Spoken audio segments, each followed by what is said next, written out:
Hema commission റിപ്പോർട്ടിൽ രാഷ്ട്രീയകാര്യം ഉൾപ്പെടുമെന്ന് BJP. നേതാവ് Shobha Surendran. Report വിവരാവകാശ നിയമപ്രകാരം നൽകരുത് എന്ന് നിർദ്ദേശിച്ച സജി ചെറിയാനെ മന്ത്രിസ്ഥാനത്തു നിന്നും പുറത്താക്കണം.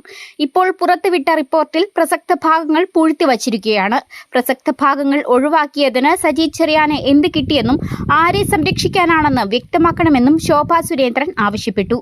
കേരളത്തിന്റെ പൊതുസമൂഹം സിനിമയിലെ സ്ത്രീകൾക്കൊപ്പം നിൽക്കുമ്പോൾ മുഖ്യമന്ത്രി അടക്കമുള്ളവർ സിനിമാരംഗത്തെ അധോലോകത്തിനൊപ്പം നിൽക്കുന്നുവെന്നും ശോഭാ സുരേന്ദ്രൻ ആരോപിച്ചു. കമ്മീഷന്റെ പൂർണ്ണഭാഗം വായിക്കാത്ത ആളല്ല മുഖ്യമന്ത്രി.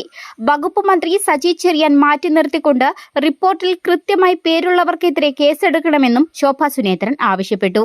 വിഷയത്തിൽ നടപടിയെടുക്കാമെന്ന് കേന്ദ്രമന്ത്രി സുരേഷ് ഗോപി തനിക്ക് ഉറപ്പു നൽകിയിരുന്നുവെന്നും സുരേഷ് ഗോപിയുമായി ചർച്ച നടത്താൻ സജി ചെറിയാൻ വ്യക്തമാക്കണമെന്നും ശോഭാ സുരേന്ദ്രൻ ആവശ്യപ്പെട്ടു.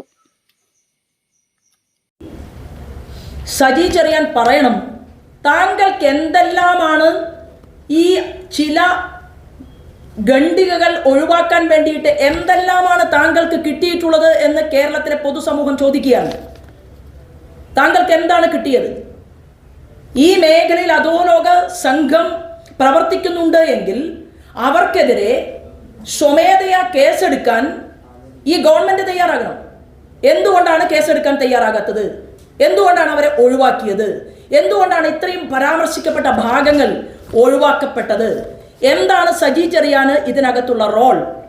ആരെയാണ് ഇവിടുത്തെ മുഖ്യമന്ത്രി ഉൾപ്പെടെയുള്ളവർ പുറം ലോകത്തിന്റെ മുന്നിൽ നിന്ന് മറച്ചു വെക്കാൻ ശ്രമിക്കുന്നത്? ഞാൻ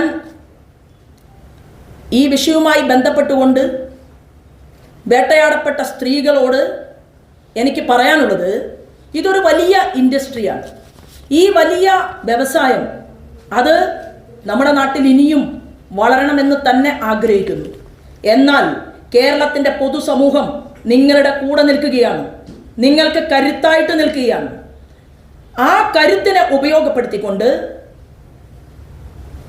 എന്താണോ തമസ്കരിക്കപ്പെട്ടിട്ടുള്ളത് അത് പൊതുസമൂഹത്തിൻ്റെ മുന്നിൽ എത്തിക്കാൻ ഇനിയും നിങ്ങൾ പോരാട്ടം നടത്തേണ്ടതുണ്ട് എന്നുകൂടി പറയുകയും നിങ്ങളോടൊപ്പം ഒരു വലിയ സമൂഹം ചേർന്ന് നിൽക്കുന്നുണ്ട് എന്ന് നിങ്ങൾ മനസ്സിലാക്കുകയും ചെയ്യണം എന്നുകൂടി ഈ സമയത്ത് ഞാൻ പറയുകയാണ്.